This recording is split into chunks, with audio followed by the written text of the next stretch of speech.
Ba-da-ba-dum-ba-dum. Welcome to the Starting Over podcast. I am your host, Edward Shelton, aka Dark Logos. And in this show, we talk about the strategies, tactics, and mechanics behind the game of heroclix. I sort of wanted to do like a news anchor thing, considering I'm all sort of dressed up, spiffy. Got a tie under here somewhere. There we go. Tie. Bam. Awesome. You might be saying, hey, Dark Logos, why are you wearing the 1980s sweater and the tie and the collared shirt and the necklace right there? You normally don't wear that. You're a lot more casual as you lean back against this wall. And mainly today, I just had fingerprinting at the IRS. I'm not going to jail for tax evasion. I'm not Wesley Snipes now. But pretty much I'm just applying at the IRS Processing Center for employment in January's. It's still one of those situations where in which you can potentially get the job but not get the job, if you know what I mean. So they hold out and they're like, well, we'll let you know, which means unfortunately I will have to probably go through the winter season at Target. Not necessarily what I wanted to go through, but you know, you go through to get somewhere. You know what I mean? Thanks for everybody that understood why there hasn't been a show for a while. I've been really sick. Like, people don't know this. Well, some people know this. Like, if you're a long-time listener, you know about the mic. Okay. I had to rotate the mic real quick and try to get in frame there. Okay. That's the mic. All right, because before, because I can't do some sort of weird mirror thing, the only audio that I had was from the actual video camera, okay? And so the thing about the mic is good. And so if I am coughing and wheezing and, you know, all that, you hear that. And so when I was doing an episode of The Quarry, because my days off are rare and trying to get everybody together, sometimes it's like, you know, herding cats that are looking at cheese and yarn and catnip. Like, it's not happening real easily, okay? I was sneezing, and then on the mic, you see that red button right there? Like, that's the mute button, okay? And I can push that during the quarry because other people are talking, and I can do the following. Stuff like that. Now, I didn't actually spit. But I can do stuff like that. On Starting Over podcast, it's just me. And so for you to hear a whole hour of that's not good. That's not good at all. So there definitely was no show. So all right, let's get into it. And part of today, we're going to do a little psych inside your head game. And then on the other end, we're going to talk about actually improving what I call weightlifting for heroclix. Every major sport has their training regimen, but I really want to talk about how we can actually do that and get better. Okay, so in the mental game this week, I know a whole lot of you have given me like great feedback about, you know, moving to the better self of what does you as a better player look like, and then dealing with your inner game play, okay? And so I do appreciate that feedback on that. Now let's sort of like take it a step forward, and I like to call it and again, some of this is I'm getting it from other sources, and I'm just cross-applying some things and then tailoring it for heroclix. It's called outcome dependency. It's outcome dependency. And in heroclix, here's what happens. And I've described it before, but I've never used these words. It's when you, the player, pretty much feel completely obliterated in your personhood just because you didn't get the prize. You're like, man, I suck. These are things that you say to yourself. I suck. I didn't get L.E. Charles Xavier today. And I brought out the best team that I possibly could. Forget the fact that you rolled like 4 crit misses during your first turn and that, your prob didn't help you at all the entire tournament and you had 3 probs on your team. And forgetting the fact that, 2 out of your 5 matchups were complete counter teams and one was a squirrel team that you couldn't even prepare for. You're still like, why? I'm so bad. Let me go out and never come back again. But before I do, I'm going to listen to Dark Logos and maybe he'll tell me some broken thing that will make me win. And then I'll try again next week. And then you go win and you're like, gosh dog, I'm great. Bam, I'm on fire. I'm the best heroclix player ever. High five. Bam. All right. Life is good. You see that? I found a nickel on the ground. Life is good. It's great. All right, I got this new LE. Check it out. Oh, LE right here. Look. Okay. And we don't even notice that we do this. I was doing this for years.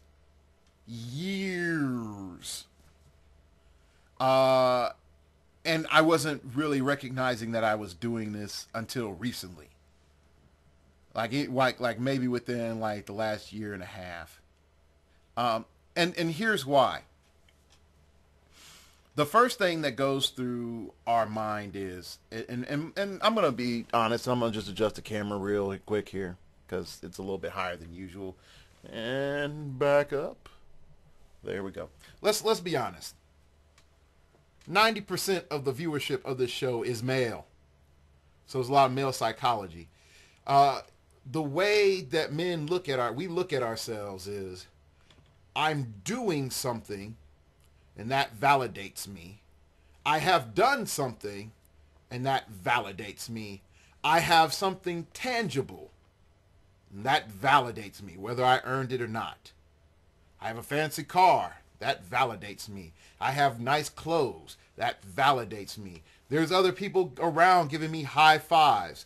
That validates me. When I come into, a room, people listen to me. That validates me. And then we ride this validation wave.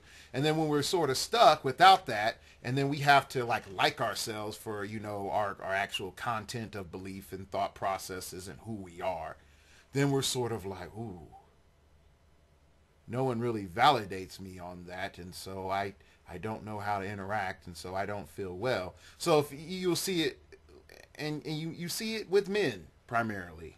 Very rarely I've seen it with women, is that when you take a person out of their comfort zone or their normal area of performance and then tell them you must perform, they are hesitant, like they'll give hard resistance, because if you take them out of this state in which they believe, I'm a winner because I perform, not because I perform X task and am very proficient at X tasks and very limited to X tasks. No one has that in their brain.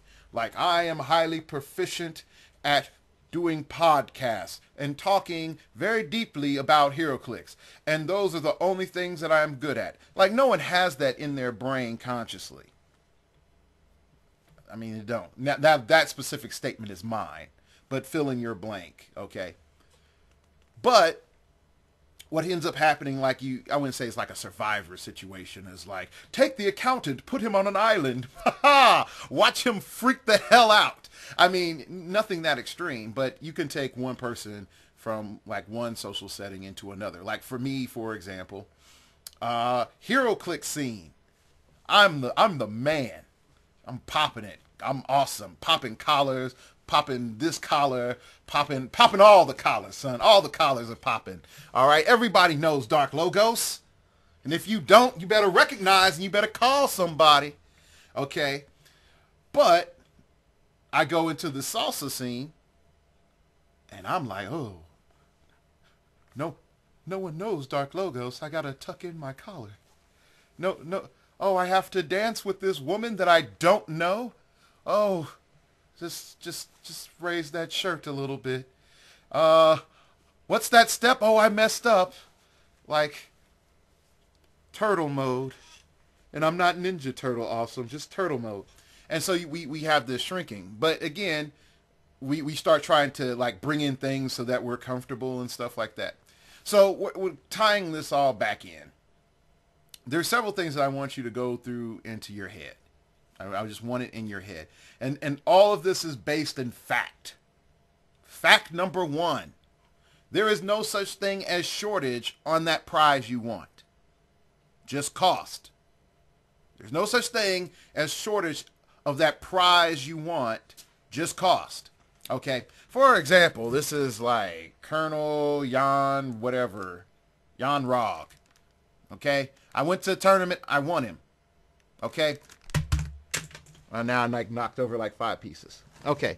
Let's say I'm at the tournament and I have this outcome seeking mindset. And I'm like, there's only 2 Ron Vavadidis, or there's only 2 Colonel Rogs. I gotta win. Or if I can't win, I need to pander to everybody and pat their back and make them feel good and massage their feet so that they vote for me for fellowship because there's only 2 in the world. No, this sucker's on eBay. I can trade somebody on HC Realms. The actual value of this is very low. Low, like dirt cheap low. The market is flooded with them. I can buy OP kits for $30 off of eBay. So how cheap is that guy? All right. So what's my perceived cost? Or let me rephrase this. What's my perceived value? High. What's the reality? It's low. Okay. What's the difference? Immediate gratification. Social proof, because I got everybody else patting me on the back or hating. Either way, I'm feeling good. Okay. And then at the end of the day, you look like I haven't even opened this sucker. I haven't even opened this. Its own existence doesn't matter. Its own existence doesn't matter. What mattered at that period of time was the fact that I won. Nothing more and nothing less. And even for me right now, I'm not saying like this to gloat or like, yes, I'm always winning, son. It's just that novelty eventually wears off and you just realize like, okay, I won. Nothing has really changed. I have another tournament next week. This all cycles again. So once you start to like come to these points of self-actualization, you just start cross-applying it with various other things. One thing for me, I've cross-applied it with is that I'm single. I'm like, okay, yay, I've talked to women. Yay, I've danced with women. Heck, I've danced with 2 women at once.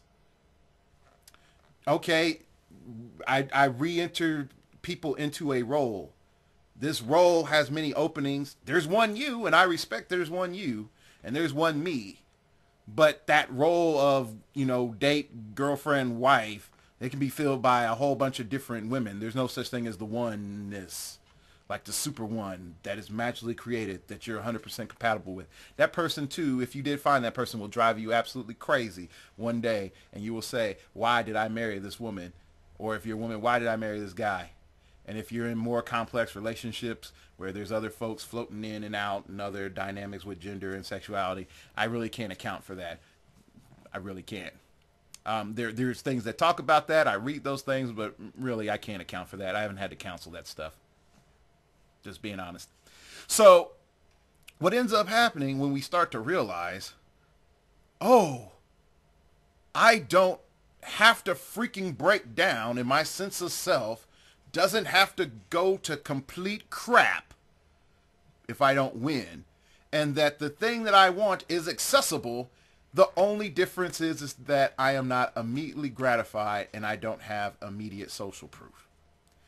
If you listen to this podcast and even read my buy list, I like Ron Gard, Captain Gog, or whatever the heck his name is. He's okay. Like the last you better go win this or buy this. LE that I even brought up was Bill Agent of AIM. That's it. Like, think about that. Really think about that. Like name all of the LEs that have been like, this is meta, you need to get this in the last 2 years. Think about it real hard. Okay? So let's be nice. Okay. Batman. No. Okay. Wolverine and X-Men. No. Let's see. I would say, well, War of Light, that's all participation prizes. And really only Indigo 1 is the only one that you win that I would actually say is probably valid. But even then, that's a very specific like setup. Fear itself. Let's see. Slosh. I don't even think so. Like, unless you want that giant wizard guy. Like you can start to see where this is going, you know, can't you? Like Deadpool? Oh, AIM, Bill, Agent of AIM. Like that's it. Okay, so what you start to have to realize is this. Hey, at the end of the day, what am I playing for? And what you're really playing for is validation. Half the time it's not even that little dude. Now, on occasion, you do feel like, oh, yes, Wolverine, who is on the alternate Exiles dimension, who was able to use psychic powers. Like, if you read that episode, that issue, and that was your favorite Wolverine of all time, then yeah, more power to you. If you're a DC fan and it was like, that Flash, that it wasn't Barry, but it was that Latino guy from Dimension H. Like, good for you. Good for you, man. You can go, like, Photoshop that little picture there, and it's like, you know, like empathetic. Empathetic, 2 thumbs up. Yeah, I feel you. I've had those moments, too. If someone told me that there was going to be, you know, a Blue Marvel LE, I'd be like, like when they told me about Static Shock and Brother Voodoo, I was like, yeah, there goes another GIF right there. It'll be all over the internet. Black guy doing jazz hands. So anyway, I'm hoping that this helps, because here's your major problem, and this is what I'm sort of noticing, like with people I've talked with, and some of the people I've talked with, and then also in particular, like some of the emails I get. The issue most of the time isn't your team, even though there are some flaws in team design. The issue is that psychological BS that's like the email starts off with. It's like, Dear Dark Logos, Bill is a bastard, and I hate him with a passion. He did these other things the previous tournament and caused me problems. So I decided to stomp that fool right there. And this is my team to do so. Please help me create a battlefield of blood, and I hear the lamenting of his sisters and mother as he goes home in defeat to the awesome team that we will make. Now, yes, that is a lot of drama, but the beginning of that email has nothing to do with the team. It has to deal with the BS that you dealt with earlier with that guy that gave you some sort of psychological crap on your head. Just wash the hate off, wash that dude off. Don't focus on him. I know some folks are like, yes, I'm trying hard to be like number 1, number 2, number 3. I got to focus all my attention on them. No, screw them right now. They don't matter. Once you know how they play, start anti-metaing them. Counter-meta the fire out of them. Just counter them the entire time. After that, they don't know what to expect. Because half of them hadn't had to create anything really new or creative in a while. Okay, just haven't. So that's what's... I'm here for you on that, okay? But all that mental stuff, I can't help you if you get put on tilt. Because I'm not sitting there with the side with, you know, my little cup of water, just sitting there like, calm down. Look at square G15. Move there. Running shot. Hit him. You see how calm I was? I didn't even say you hit or not. You just see how calm I am. Like during the game, it's just Square G15. Running shot. Boom. That's it. I can't be there for you for that. So you have to put that in your head. Okay. So, all right. So that's the end of the whole, like, you know, what's up in your head. And I know a whole lot of us guys, we're in hunter provider mode, and this is like pseudo providing. We're providing for ourselves and our kids, and like, hey, I got an LE for my kids. We feel good. We feel validated. Our genes tell us, like, you have killed something. Dun dun dun. Manhood. And there's more to it than that. Who you are in here, and your belief value systems, and how you transmit those, and how you're able to interact with people maturely without killing them. You know, that matters as well. So, all right, let's go into the main topic today. Also, a brief public service announcement from my man Mace. Don't bid on eBay stuff before like the last hour. You only just inflate the price for all of us. Just don't do that. You know, sit there like everybody else for 5 minutes holding your breath. And then once it hits in the last 15 to 30 seconds, just spam away then. Just do it then. Saves us all a bunch of money. All right. Back to my drink and conversations. Today's second half of the show is going to be about what I like to call weightlifting and power training. Now, I'm going to go through the stages of power training so that you can become a better player. Okay. Now, this is important. You're going to open up your heroclix notebook. If you don't have one, how long have you been watching this show? If you're new, create one. Create one. If you've been listening to me for a year and you don't have one, like, you deserve to be smacked. Like, literally, you deserve to be smacked because I told you why you need one. I've done over 50 shows where I've mentioned that specific word, heroclix notebook. If you don't have one, you need to get one. I got documents for just about almost everything I do on my computer. It's not like I have to go out and spend, you know, $1.50 or $3 every time I want to write something down. We're not, you know, I don't have to go out and purchase a parchment of scroll that cost, you know, the equivalent of a sheep, you know, because that's what parchment technically was, is sheepskin. I don't have to do that anymore. I got a magical machine made of metal and electrons and gold, freaking gold. Poor people in the past never had gold. Now we have more gold floating around on us than any other point in time in history. And you can't make a heroclix notebook. What's wrong with you? What is wrong with you? You can freaking put it on your phone. Everybody has a phone. Even, I saw a homeless... Nah, I kid you not. I saw a homeless dude with a phone. Really? Like, he came up to Target to get the refill on his card. Like... How do you be homeless, dude, and have a phone? Don't make any sense. But anyway, so first thing you need is your heroclix notebook. The second thing I want you to do, I want you to pick a area that you're going to work on. Now, some of you, you're like, I'm aggro. I'm going to completely go down this aggro route. Okay, you can do that. But I'm going to tell you, your gains are going to be small. Just are. I mean, that's how it works.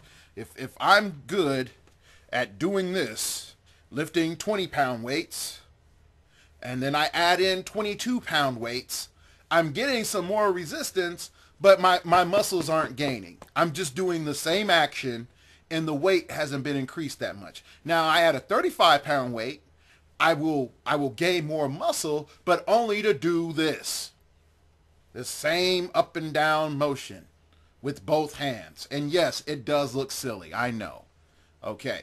So I want you to pick like another area. Sort of thinking of it like this. Aggro is me using free weights. And then you can say shenanigans is me doing squats. And then you can say defense is me doing crunches. Okay? whatever you want to look at it as. You need to do all of them to have a healthy body. But if you're already, doing 500 pounds or 3 times your own body weight in crunches, I'm sorry. Like, what are you doing? Like, are you fighting aliens and you came back in time so that you have a place to train so that you can go in the future to save mankind? Like what are you needing to do? Are you a professional football player or some type of athlete? If not, why? Doesn't make sense. Girls like muscles, but not that much. It's not everything. Trust me, I know that. I got verbal game, son. Verbal game. Chit-chatting. Anyway, back to it. I want you to pick out this field, and I want you to say to yourself, this is your 30-day challenge. And going into December, 30-day challenges become a lot tougher, and I know November it starts to get rough once you get past Thanksgiving. So what I'm going to actually say is this is your pre-prepping for your New Year's training. Okay? Just pre-prepping for your New Year's training. All right? So the beginning of the year, you're going to be like, yep, this year I'm going to be magical at shenanigans. They won't know what hit them. And yeah, you can do that. So we're going to say, like, I am going to work on shenanigans. The next thing we're going to say in our heroclix notebook, we're going to say this. I want to do the following things with my shenanigans. And then you list them off. Like, you could be like, number 1, I want to go into the venue confident about my shenanigan. Number 2, I want a shenanigan that is hardly used. Number 3, I want to be able to weave high levels of aggro into my shenanigan. Those 3 distinct goals. Okay, so now you have those 3 distinct goals, and I do recommend, definitely, if you've been playing for this game for 3 years or less, not to go past 3 goals. And here is why. The more nuanced you get, you can start saying, like, I need to tighten this, and this up. I also noticed that when I talked to Dark Logos before with the consultation, he said that I need to work on this, and this. So I can do these things, and I feel that I can spend 2 weeks on that, 1 week on that, 2 months on that. This is my really big thing. It's going to push me toward this other big goal. You can do that when you have time, when you put time into the game, because you're not dealing with fundamentals. Like, fundamentals in this game, even if you come from something like Warhammer or Risk or even chess, okay, you can have all those little other board games in your head. Hell, even Catan. You can play, like, I've seen some, like, brutal games of Catan that's even dirtier than the highest amount of shenanigans you think are possible in heroclix. Okay, I've seen people do, like, ridiculous stuff. But with that, the main reason I say 3 years is because in 3 years, several things happen. A, you've gone through your first iteration of this power doesn't work the way that it used to. Okay, that just automatically happens. Because they redo the powers all the time. And trust me, I think at the beginning of the year, they're going to do it again. Okay, I'm just saying. The second reason is that the fundamentals in heroclix is a lot more difficult because you have several fundamentals that you need to learn. If you can play a shenanigan team, a defense team, and an aggro team, you need to be able to play all 3 variants of those teams. All the other variants of that teams, from swarm to tent pole to balanced. You need to be able to play all the variants of that. So even if you stuck with those basic 3 platforms and then those basic 3 team building variants, okay, that's 9 different team play styles. It's 9 different team play styles. That's not including being comfortable and sealed. That's not including, really your sealed game. Whole different set of fundamentals that you need.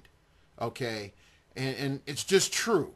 just true from realizing what you have, what's most common, what's in the set, what can you pull off, what you can't pull off, what you think you're going to see, and how cohesive what you all have is possible.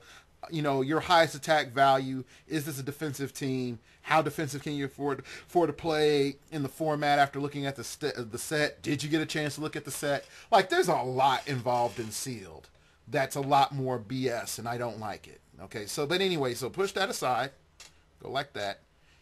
So we come back and we say, like, hey, to get all that stuff down, it's going to take at least a year to sort of, you know, build it in on top of, I am a new player. I'm learning this. New players just gradually, just initially just go to automatically aggro, tent pole, boom, default new player syndrome.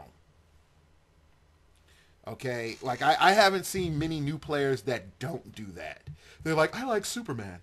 Superman's great. I'm going to play as Superman, and I didn't have many points left, so I didn't know what to do, so I grabbed Wolverine because Wolverine's awesome, and I always thought it would be cool for Wolverine and Superman to team up. Yeah. So that's what new people do. That's what new people do. New people don't look at it. It's like, the average damage output per turn on my team is 6.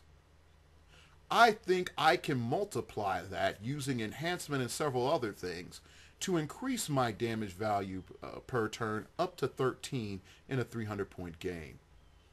That doubles the output, which means that I get more returns for not investing in that huge point guy, but several moderate point guys that I'm able to modify their stats. But they need to have decent attack values, because I want to use that perplex on damage, fool. Like no one thinks that starting off. You have to be taught that. So anyway, coming back. So we establish our goals. And then the next thing is we have our plan of action. Plan of action. What are you going to do to achieve these goals? Like, trust me, I've had goals before written on the wall, and I'm like, well, dang it, I didn't do it. Well, why is that? Because I didn't set aside time to go do it. Okay, I set a goal to be better at salsa, so and bachata and all that. So I went to the club every Saturday night. Well, you guess what? I became better, but then I realized there's this wall that I was hitting, because when you're dancing with chicks, and I say chicks, I mean women. I'm trying to get better at that. I am, but I say chicks a lot. I apologize if you're offended by chicks, but that is just the general grammar that I dealt with growing up as a young man. It's not derogatory. At least I can't say, at least I'm not saying the B word, because some women feel it's equivalent. Anyway, so I'm dancing with women at the club, and they're like, you're a great guy. And you can see that. There's more experienced women in dancing that are like, you are boring as heck. And so you can get a new girl that's new to dancing, and she'll give you the big eyes and the smile because she feels pretty and awesome and desired and has attention on her, and she feels that other people are viewing her well. The more experienced woman that's danced with better looking dudes, and not better looking dudes, better dancers, and because again, salsa, all the leading's on the guy. What ends up happening, she's like, this guy's making me look stupid. I am not looking the best that I can look. And that affects my social standing. So then they're like, and so instead of the big eyes and the smile, they sort of look at you like, hey, and the normal eyes and the polite smile. So what did I do? What was my plan of action? It's like, I am going to go to lessons. So in going to lessons, whenever I'm off, when I have been able to off, it's giving me moderate improvement. I haven't seen like light years of improvement, but because I hit this wall of natural learning. Okay, so like, for example, you hit that wall, you can be like, well, shoot, $15, higher dark logos, boom. Let's see what happens. Can I break through that wall? You're at least taking a plan of action. Okay, so figure out your plan of action. All right. So those are some of the basic things. Now, next up is what I like to call the hard work. And the hard work is where a lot of people fall off. What I've learned in life in my 32 years is that many people don't necessarily find their route. I'm trying to say this politely because technically I'm paraphrasing it from something else with a different application. No one looks at their destination and say, man, I don't agree. Very rarely do people say that. Or when people look at worldviews, not too many times do people say like, man, that's just stupid. Okay? What ends up happening is that many times people find that road difficult and hard. And because it's difficult and hard, they just don't do it because there's another road that's easier that they can go down. Okay? I know for me, I've done that. And to an extent, there's a point where you need to do that. Like my natural teaching method is this. If I really want to make a student like one consultation, I know I'm probably going to never see you again, or I have one email and I'm going to deal with you. My main goal is to make you better at what you are doing. Just period. That's it. Just shoot forward. Like that's the wall you need to bust through to hit Super Saiyan level 2. Now I'm on like, Super Saiyan level 5 and I'm sitting here back here like, okay, my next mode is God mode. Okay. I'm trying to figure out how to get that. And I got folks throwing me energy and I'm just sitting here chilling like, as soon as I find that God mode, it's on. But you're sitting back there and it's like, but I want to beat them. I'm going to get Super Saiyan level 2. You're going to, need to like refine on, but you need to do the hard work. Okay. You need to go get in that hyperbolic chamber, be putting in that little time period, like time world thing that they had up in the heavens or whatever, and go through 100 times Earth's gravity to get to Super Saiyan level 2. That's the type of stuff that you have to deal with. And a lot of people don't like that because here's why. People don't like isolation. Okay. People don't like being in places they don't want to be at. Okay. And last but not least, people do not like pressure. And you thought I just brought up all those locations out of nothing. I had it in my head from the beginning. And go rewind back and you'll see what I mean. Okay, so let's go to it. All right. First off, to get better, you gotta play different people. I feel like the Dos Equis guys, like, sometimes I drink water. And that's like, I don't drink water all the time. But when I do, it's out of like a cognac glass with Mesopotamic stuff on it. Anyway, sort of going back. A lot of times people don't want to travel to go play heroclix because, yeah, you'll go travel to play baseball. You'll go travel if such and such guru of blah, blah, blah is showing up there to tell you how to do X, Y, and Z, how to turn a basic wooden plank into a tree house or something like that. You'll go travel if you think that you can make $50 and make a $50 profit, okay?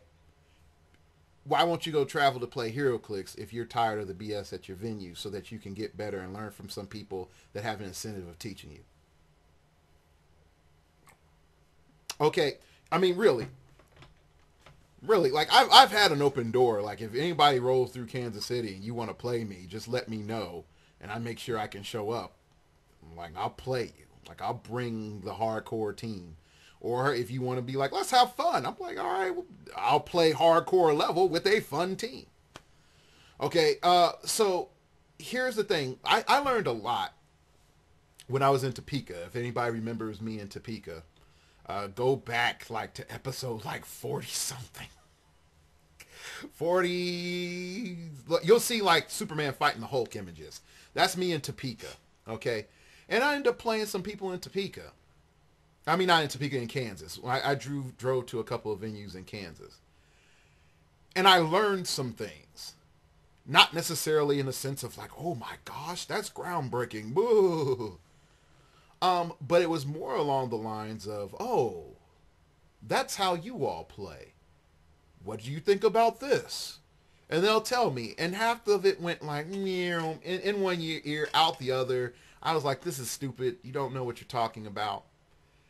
And then they would ask me stuff, and I would be like, blah, blah, blah, blah, blah, do, this, that, and the other, Professor X this, blah, blah, blah, blah. And then they're like, oh, that's interesting. Did you think about blah, blah, blah, blah, blah, blah, blah, blah? And I'm like, oh, no, I didn't. I don't like that one part. I don't like that blah, blah, blah, but I do like the da-da-da. Like, I get a da-da-da, na-na-na-na-na-na. Yeah. Okay. So you see how that goes. You show up to play. They know they're probably going to see you, what, a month, maybe, and then you're gone. Or one day, then you're gone. Okay, one guy, he drove from like somewhere in Nebraska to come play Fear Itself at one of the venues that I was at. And I was like, cool. And he told me some stuff, and I learned some things from him. Okay. And I thought it was interesting. And then lo and behold, I see him at a rock. I'm like, hey, what's up, man? All right. So I don't feel, aversive to him, like he's the enemy. But on the average day, ask yourself this. Am I going to play that guy? No. Is he coming down all the time to beat up my venue? No. Is new competition good? Yes. Is going to new places good? Yes. Does that expose me to new people and different types of circumstances and ways of looking at heroclix? Yes. So why don't you do it? You don't even have to travel like 300 miles and then be like, I have arrived at, Joe Blow's Comic Shack to play a game of heroclix. It can be as easy as traveling, an hour somewhere to a place that you didn't normally go to. That's it. And I know some people on average travel an hour, 2 hours just to play their standard week game. Just their standard weekly game. So it's not that uncommon. Okay, so let's look at the next part. Isolation. And you're going to be like, Dark Logos, I'm isolated right now. It's you and me, buddy. It's you and me. And I'm like, yeah, it's you and me right now. But technically, functionally, you are alone. My physical presence or my corporeal presence is not there. Okay? Listening to this podcast. Awesome. Get the thumb in view. Awesome. Okay? When you decide to go read up on, figures, that's awesome. Writing down random musings in your heroclix notebook. Awesome. It requires you to deal with the thoughts of the team in yourself. And then start writing little notes. Start writing little notes about things, okay? And I started doing this at Gen Con about specific figures. And I think I've previously shared some of that Gen Con file with you all about how paranoid I can be when I really want to win. I don't know if it's crazy. If there's a psychotherapist out there, let me know if I'm crazy. Because I could take steps to correct crazy. Just as long as it's not medication. As long as it's not medication. Okay, so here's what I do, what I did, and I actually recommend that you do this for all these like limited sets in which you have to buy in and only can buy in through magical means, but all the crap's on eBay at the end. Okay, so I'm gonna just read down a little bit of my analysis here, and you're going to start to notice that this is not a lot of analysis, but you will notice like the number of characters that I have these little sentences for is pretty high. Okay, so I'm like, okay, Slosh, Science Police Officer. This is a third tier attacker with some solid control. I think this makes Tellus teams. This is before Tellus got fully nerfed. Then Phantom Girl, 72 points. The meta piece to beat at the same time. Copycat can snatch her. The resource negation is really strong. Like I looking back at that now, it's like I so underestimated her. Amethyst, 80 points. I think this is a sleeper to get over on people. Gates, 60 points. Mass transportation in Tellus help. Lex Luthor, 150. Could be used to spam mass outwit. Could be used with Phoenix Force poison. Mano, 65 points. Good for poison. Can spam him. I need more of him. Shadow Last, 78 points. Her smoke cloud, almost absolute protection from range. Her range is okay. Gloria, 83 points. Perplex, prop, and barrier later on. She is good. Wildcard abuse is the question. Bizarro, 2 little points. He is overlooked. Too many points. He is focused on. The question, can he fit in a non-Tellus team? If so, what's the point range? Emerald Empress, 115 points. Shallow dial, but can put in work. She needs protection. Superboy, 100 points. He gives willpower. It is interesting that he can do decent damage with an okay attack. Does Copycat jack him or not? White Witch, 87 points. She is really strong for control, very little damage. Promotion is questionable. Black Witch, 170. I think she is great for doing a non-resource meta. I think that it's great, but we have to see what we can build with her. Tellus, 82 points. Can we still use him? I want to say yes. Copycat throws his use into question. Highfather, 130. Still a meta factor. Could be combined with Copycat for his strong effect. Lydia Maller, 79 points. As it stands, the new meta with Copycat puts her at risk, but her control and offense is way too good to ignore. Okay, that's just slosh. Okay, and I went through like every set that was meta. Okay, here's what you can do. And again, we have a heroclix notebook. Just go through pieces and be like, I like playing you, blah, blah, blah, blah. Here's a sentence that I think, blah, blah, blah, question. Like if you notice, like I asked myself, my past self asked my future self more questions. If you don't know, if you right now don't know, that does not mean that future you does not know. But at least admitting that past you does not know allows you to start to determine trends. What are you not picking up on? How quickly are you picking up on things? How late are you picking up on things? What specific areas are you not picking up on? Okay. Like, look at me for Bizarro. I'm like, 2 little points, he gets popped. Too many points, everybody just wails on him. What do? I wasn't even thinking about the no die stuff. I was just thinking about, like I don't want to put too many points in this guy. But at the same time, like, what do? Like, the meta's like 3 attackers and like 3 attacks, 2 turns, that's 6 tokens down. So if I run 8, then what's then? And it's like blah, blah, blah, blah, blah, blah, blah. You can start to see, like, real quickly, and I do mean real quickly, how my thoughts process with 3 attacker meta, 2 turns of pushing, 6 tokens gone. Why play this guy? 1 token, not bad, easy to kill. Why play this guy? Okay? So you can see my thought process, but I wasn't thinking like, heal him. Heal him. That's the answer. Heal him. Give him stuff so that he has still energy. Give him an entity that heals him. Freaking heal him. That's all you have to do. Heal them and then kill the other guy. That's perfect sense. Okay, so most of the time, we won't see stuff like that. But it's not until we talk to others that we're able to realize, like, yeah, that's it. That's what I need. I need to put that with that. And then I need to add this other thing. Then boom, this is broken. And everybody around me is going to be pissed off. Yes, that's what I want to see. Okay. So that's just a legitimate thing. Isolation. What are you doing in your isolated time? There are people that I play with that are excellent players, and there's people that I play with that could be better players and threaten me and possibly beat me on a more consistent basis if they would just put, COD down or Battlefield down or a few other games down and just focus on heroclix. But they're not. And it's their life. It's just their life. There are people out there that are better with women, money, decorating, fashion than me. Heck, I'm wearing a Bill Cosby sweater here. Okay?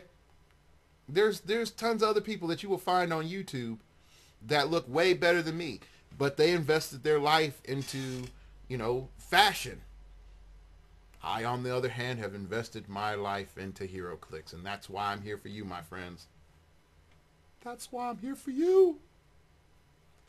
So you can start to get a basis of what does isolation do. Isolation allows me to be with my thoughts. Isolation allows me to focus. Isolation allows me to understand who I am. And my team is a reflection of that. It is not me. Please understand the difference. My team is not my ego manifested in plastic crack form. It is a reflection of me, displaying a element of myself. It is not myself. Okay? Some people get that twisted. Don't get that twisted. Because I don't want to get the email. It's like, Dark Logos, they beat my team, and I was depressed for 5 days because I felt like they were all laughing at me as a person because of my team. No one's laughing at you as a person because of your team. You're thinking that. That's not reality. Okay? All right, so let's go to that last bit. Let's put you into that 100 times gravity. What is that pressure? Okay, what is that pressure? Okay. Here's the thing. You can go to new places, okay, and then you can get new information, and you can sit back and meditate and be like, this is my kung fu, son. Blah, woo, Kamehameha blast. Yeah, blah, all that stuff. Okay, you can get all that stuff together, but with no pressure, it's going to still, it's all kata mode. It's just you posing and doing things and then writing teams, and it's like they're like little haikus of heroclix tacticry. It's like Thanos poses in moonlight, summons grand threats and dangers. Nitro destroys all. Like you you have little haikus like that and your heroclix notebook. And that's cool, but you're not actually doing anything. And again, Chase Thanos plus Nitro was a big huge thing for a long time. So that didn't come out of anywhere. That didn't come out of nowhere. So here's the pressure. First you start identifying, okay, for me to move toward my goal, what is the worst version of this? What is the weakest version of this? And the main reason that you want to identify the weakest version of what you're trying to do is so that you can start to see, yeah, my team is displaying signs of weakness. Now, and a lot of people don't like that because we're in this winner like mindset of like, or everybody's a winner mindset. Like, hey, it's not weak, man. It's just different. It's not weak. No, it is different. But for what you're doing, it's weak.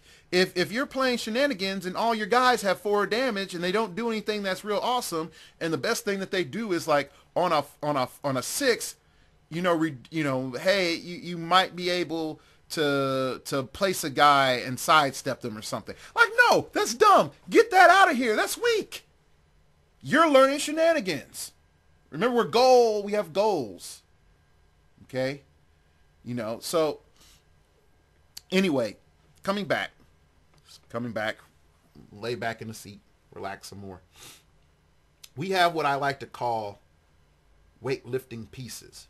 They fulfill a role, but they're overcosted to force you to play with less so that you can identify less, get comfortable with less, and then eventually when you're given, something that is top tier, you're able to be like, ah!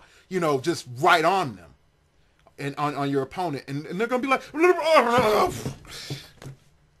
and they're gonna get knocked out. Here's why: because you done all this with 50-pound weights on you inside of the hyperbolic chamber and 100 times gravity, and you're like, no, all that. You're doing all that.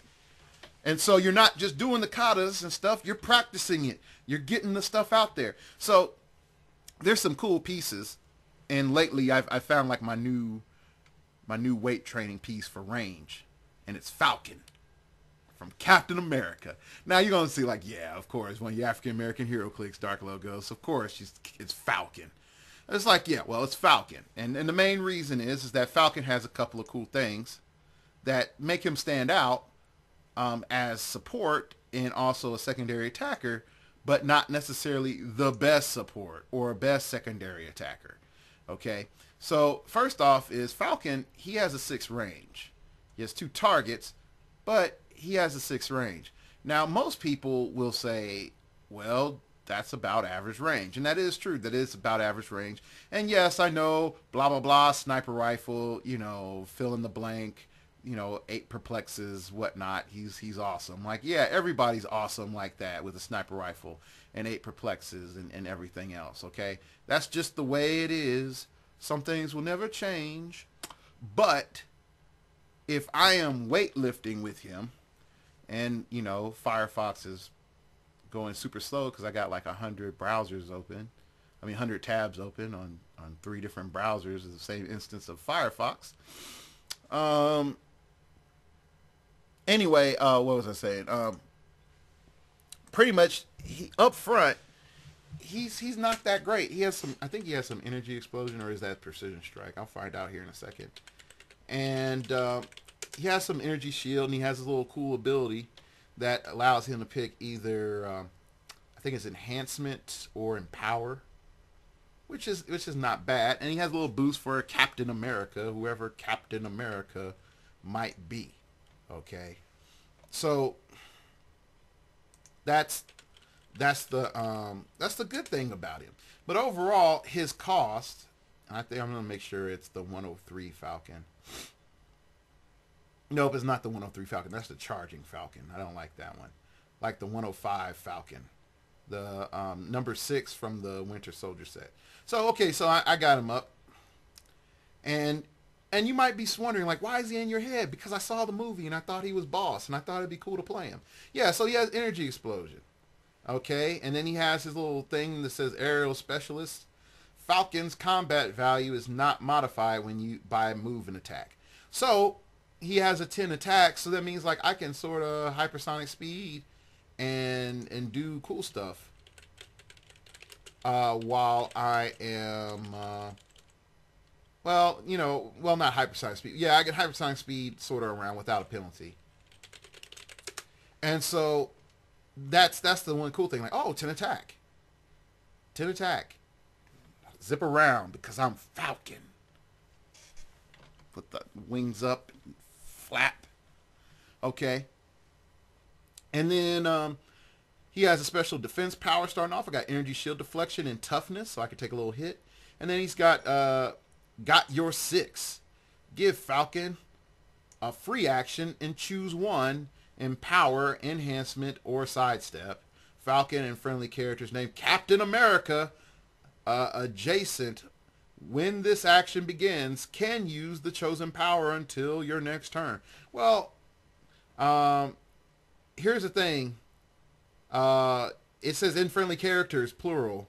So I can have multiple Captain Americas with them. So I can have like 5 Captain Americas and Falcon and just be like sharpshooter Captain America, you're over here, super duper Captain America, you're over there, 5 shield Captain America, you're there, 4 America Captain America, you're there. Okay, now everybody, we're going to use enhancement. All right, because of Falcon. And poof, all this enhancement pops out of everywhere. So right there, you can start to see it's like, okay, if I'm running a soldier team with a bunch of Captain Americas, it could be really good to have Falcon there, or I just have a soldier team, period. It could be really good to have Falcon there, but in a 300-point game, it doesn't make sense to have Falcon there. So if I can spam Captain Americas, this is awesome. Okay, so you have all this stuff sort of built in. He can be flexible and fun and do a bunch of cool things. And yes, I know I could give him rings and of the Mandarin, and I can, give him constructs and blah, blah, blah. But the main goal is that just for now, I'm using him as in a 2-man attack formation, and not even with a Captain America. So you have to also look at it like this. I'm paying for a function that I'm really not maximizing to full abuse. But you can start to see like, all right, Falcon has decent stats, and I'm going to have to work really, really, really, really hard to make him work in a standard team setup at 300 or even 400 points if I'm not spamming Captain Americas, which there aren't any Captain Americas that I can really spam. All right, so even with me theory crafting, I can sit here and meditate and levitate on Falcon all day, have little dreams of flying in the sky with metal wings and giving Falcon high fives and stuff like that. I can pretend that all day. But if I don't go out there and just, play fun games, whether against myself or just, calling somebody like, yo, homie, what's up? Let's play a game today. I'm going to play Falcon and this, and this. I want you to play something a little bit more serious. I know you're going to crush me. I know the game's probably going to be over in like 15, 20 minutes, but let's try to see how this goes. And as my goal at that stage is to just hold out. And then do my best. And then I have to ask myself at the end of the match, did I do well? Did I try my best? Were the dice for me or against me? Was my opponent's dice just for them crazy or against them? What did I actually pick up? Has this shown me how to better use X, Y, and Z like I thought it was? If not, why? So, for example, when I was younger, I would get milk jugs. Once they're done, I would clean them out and I would fill them up full of water. And I would lift milk jugs because we're poor and we didn't have money for weights. Okay. So I would lift my milk jugs. And when I started off, I could do 10 and I built up to 50. And then I was doing like 300 in a day with technically like maybe like 4.5 pounds of milk jugs. Okay. So I was doing this. And I was getting shoulders and all that stuff, and I was feeling good about myself.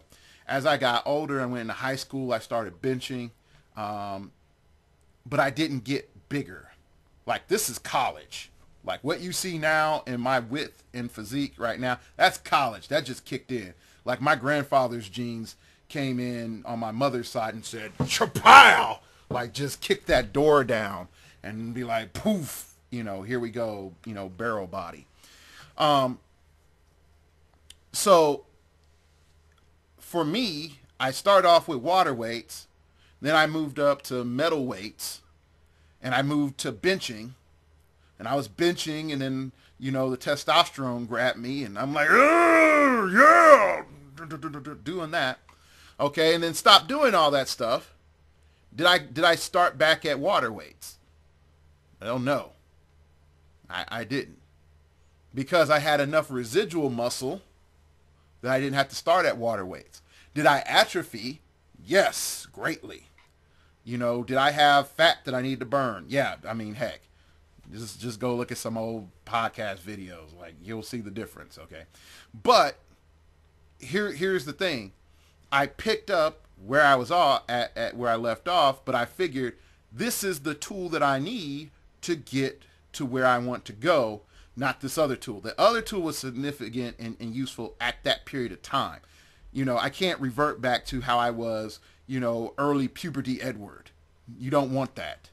You don't want to hear me talking like this and then my voice goes like that and back down like this, like that. No, you don't want to hear that. Okay? I don't want to hear that. Okay? So, same thing with you.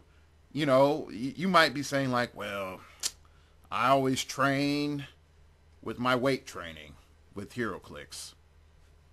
I always get my Nightcrawler. That's how I train my melee. And I would tell you like, yo, homie, like let Nightcrawler go. Go find some other guy. Find some more generic charged figure like Miss Thing. Like go find that, or like Big Barda or something like that. Like find somebody else. Well, not Big Barda. Big Barda's awesome. She's a little expensive now, but she's still pretty good. Like find some other figure. You can see, well, you see me like doing like that. I'm like hunting around, like what figure do I have that would be a good job of this? Like, go find another figure that will fit into your dynamic and will provide you some resistance, but still allow you to learn the initial lesson. Okay. And that's what's going to be the most important thing, is that you find that tool that best pushes you. Okay. And if you're having a problem with support, the best thing I would tell you with support is piecemeal it out, saying this character only does perplex, this character only does enhancement, this character only does probability control, this character only does empower. And then don't get the cheapest version of it. Get like the most expensive, least efficient version of it. Like my first perplexer was Vertigo. Rookie Vertigo. No, not even rookie. It was experienced Vertigo. So I didn't even get it on the cheap. Okay. So I remember my old days of building teams around Vertigo and thinking to myself, like, oh gosh, like, what am I going to do? Like, I got a 400-point game. I got this one perplexer, and then I got Gladiator, and I'm like, okay, can I do that? And then like, I didn't even have a Destiny when I started off. Like, okay, well, where's this other stuff? And then when I really learned about probability control, I thought probability control was cheating. I really did have a mental block in my brain for like the first 2 to 3 months in heroclix because I thought probability control was cheating, because it defied the purpose of dice. If I could re-roll the result, it took away the definitiveness of combat for me. I was like, no, that's lame. Probability control. Now I promote it. And most teams that I have, unless my judge, shame on you, Jake, says some silly stuff like no probs, I usually have like a minimum 2 probs per 300 points. So anyway, sort of coming back, ringing myself back in, you can start to see that having the appropriate tool and the appropriate exercise will lead to better results. And then reflecting on that, and then you make your gains, and that's how you advance in life. Okay, a lot of times people will think, and myself included, that they need to do X amount, let's say this, they need to do A amount of work and have B amount of thought and then C amount of application, and then that will equal success. And that's what society tells you. It's like, oh, you go through life and you go to school, and then you go out there, and then you go think about what you want to do in school, and then you get a job, and then of course you go through your career, and then at the end you retire, and then you die. But you'll have fun between all of that. And that's sure the heck not the world now. But at one point in time, I believed, oh yeah, I'm going to go and I'm going to do good at school, and then I'm going to figure out what I'm going to do, and I'm going to be a preacher, and then I'm going to go and do my next level of school, and then get that done. And then once I get that done, then everybody will like me because I'm young, gifted, and black. Life didn't happen that way. And then when that life doesn't happen according to that societal narrative, then we start saying like, oh, what do I do? Because all of a sudden uncertainty comes in, then we have to think for ourselves and make conclusions for ourselves. And then try different things. And in that trial period, it's like, well, is this work right? Is this work wrong? Like I was told in the past that my benchmark of getting to where I wanted to go was I go do these things, go through school, finish seminary, blah, blah, blah. People will like you. And then when I found out that didn't happen, or market dynamics changed, and other things in life changed, and my own social status changed, and then some things I didn't do according to the work standard didn't go down, then bam, I'm in a different place, and I'm in a place I don't like to be at completely. But I still say, okay, so how do I get out this hole? Can I try this? And I will get frustrated many times that my work and my first attempt at work did not lead into what I wanted to do. So don't make the same mistakes that I have in life and saying like, okay, well, I put in work, and the method that I chose, which was best for me, which really wasn't the most amount of pressure, but I felt that it was equal to what I wanted to do, and people should respect my history, and then I should get my conclusion that I want because I did my work. And I'm going to pick at this until it festers really, really bad. And then we become bitter and other things. So don't become bitter. Even with myself, you can't stop it all the time. Can't stop it all the time. You can address it, try to whack it down a bit. Just try not to make sure you don't poison drip yourself too bad. All right. So that's today's show and all the lovely psychoanalysis. Good news. Flash set's coming. Next week, I think. Next week. So hopefully by then, if our gracious WizKids overlords decide to give us like a preview and actually show figures, hopefully we'll be able to find out what's in the set. If not, we're just going to be waiting for that inevitable early launch that people get their cases really early and then post it all over HC Realms. And I usually try to address that the first day stuff comes out. So I'm going to put an analysis around then. But if I see things are too inconclusive and we don't know what powers actually say and did this say this right and was the guy on the internet trolling or not, is that too good to be true? It's probably going to be 2 weeks before I do analysis of the set, just depending on the circumstances. Just depending on the circumstances. If everything is like clean cut, then yeah, flash analysis really quickly. I will say this: the gravity feed is beyond like horse poo. It's like pig poo that ate poo then pooped again. Like, it's horrible. Like, it's that flash gravity feed is horrible. It's so bad, so bad. Anyway, all right, that's it for today's show. You can follow me on Twitter at StartOverPod. It came from outer space and told me, man, gotta find a new job. Gotta find a new job. That Black Friday is fast approaching. You can check out my random musings, my loves, my hates, my all that goodness, and find out when it shows up. If you're not subscribed to the channel, please hit subscribe somewhere in perpendicular to one of these fingers. It's the subscribe button.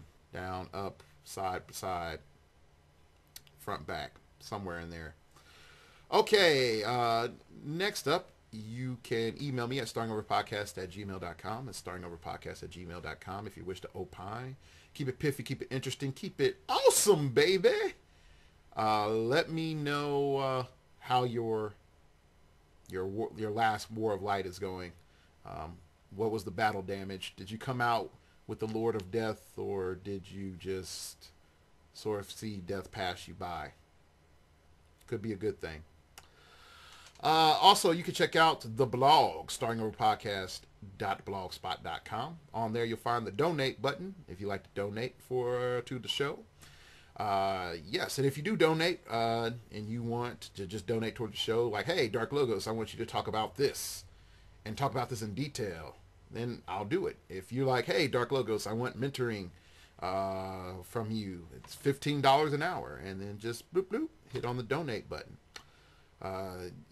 I'm going to put up my buy list. I'm pretty much reserving the blog again to, like, if I'm ridiculously sick and I need to put up content, I'll put stuff up there. But I'm going to put like the buy list and stuff on the blog, which I pretty much have been doing. And if anything in particular, random musings that are just sort of really odd about heroclix that really should be more read than spoken, then I probably put on there. I hate to say it, WizKids sort of has given me an excuse not to blog so much since Wolverine and the X-Men. I do find that interesting that one event sort of killed it. Anyway, all right, that's it for today's show. And again, thank you for listening. It's the 8th time I've said that. And remember, we all have to start over sometime.